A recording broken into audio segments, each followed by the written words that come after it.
everybody, welcome back to Meals with Marsha. Today I'm going to be making some homemade vegetable beef soup. The weather's changing, we're going into fall, and so we like to have a lot of different soups and stews during that time of year.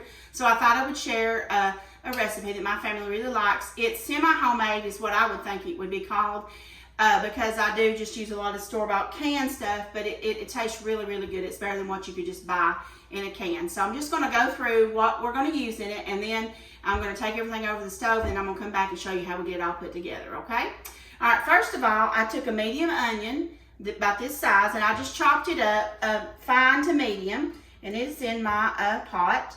And then I have 1 pound of ground round beef, okay? That's 85/15. You'll want 85/15 or leaner for this, like maybe 93/7 or 85/15, because we're not going to drain this off because everything's just going to keep going into the pot. And then I just drizzled a little bit of olive oil in my pan before I put my onions in there.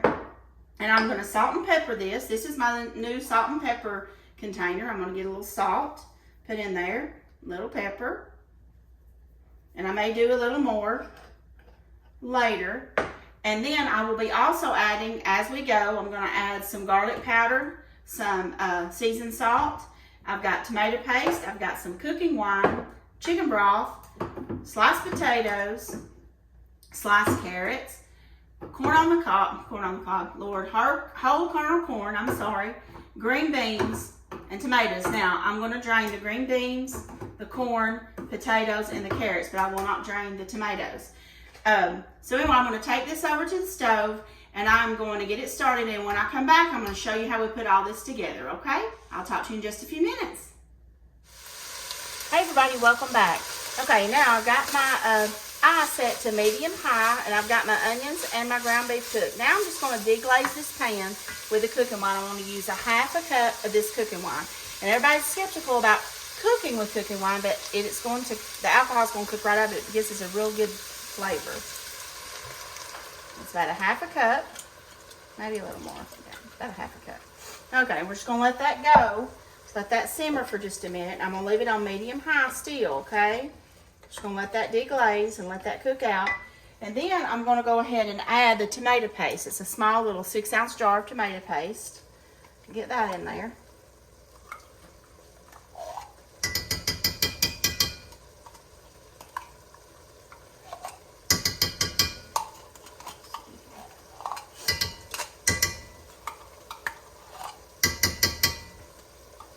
Tomato paste is thick, so sometimes it can be a little difficult to get out, but try to get every bit of it out that you can. And then we're just going to stir that around in there till it gets combined.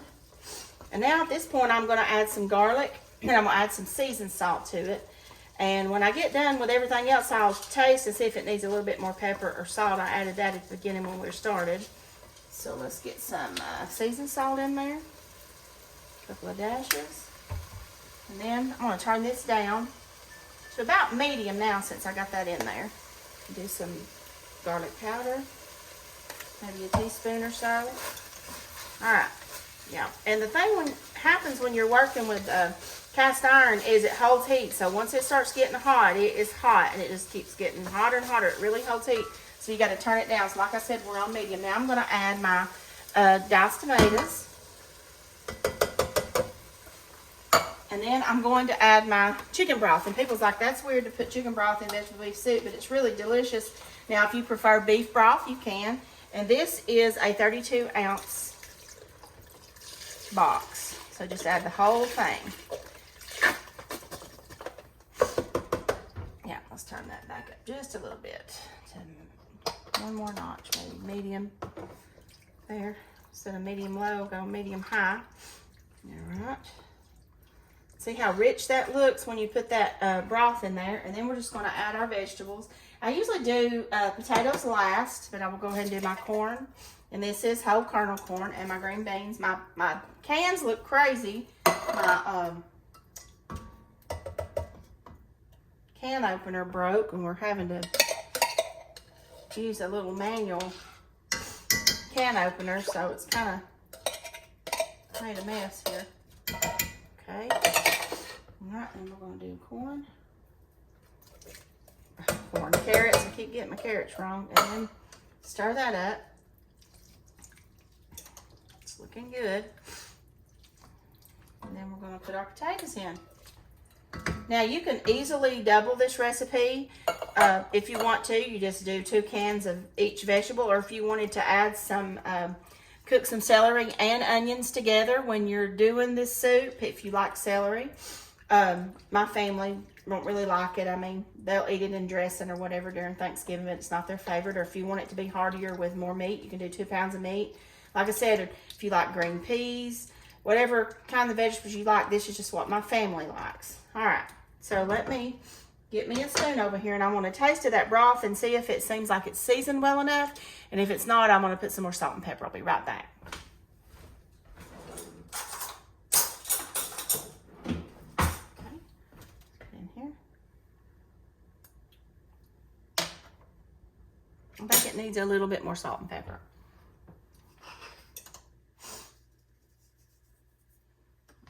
Pepper. I'm having to get used to this little thing that I bought. Get a little more salt. All right. So now we're just going to cover it up. We're going to let it simmer for about, I would say, like 10 minutes till it's heated through to make sure the vegetables and everything's incorporated together. Just let it simmer for about 10 to 15 minutes. And then I'll come back and I'll show you what it looks like when it's done. I'll talk to you in just a minute. Welcome back, everybody. Okay, now I have been simmering my soup on the stove for about 10 minutes. And while I was waiting for that to cook, I made me a couple of grilled cheese sandwiches. This is what my family likes, so for me to make grilled cheese and the soup, and they like to dip them in the soup, and we'll have that. And sometimes I make cornbread. That's a good hearty way to eat this too, but there's a lot of different things you can do. This is how we do it tonight. So I just wanted to show you what it looks like, and I'm going to dip some up. And on a good fall day or a good rainy day, this is great soup to have. And I'm going to cut my sandwiches in half. John wanted 2, so I'm going to fix John's plate for you guys to see. There's my soup. And here's the sandwiches, the grilled cheese sandwiches I cut in half. Okay, get my spoon out. Alright, and that's it, guys. Homemade vegetable beef soup with grilled cheese sandwiches. Now, guys, if you like this, please subscribe to my YouTube channel, Meals with Marsha. Like, share, and let me know what you think. And I'll talk to you later. Bye-bye.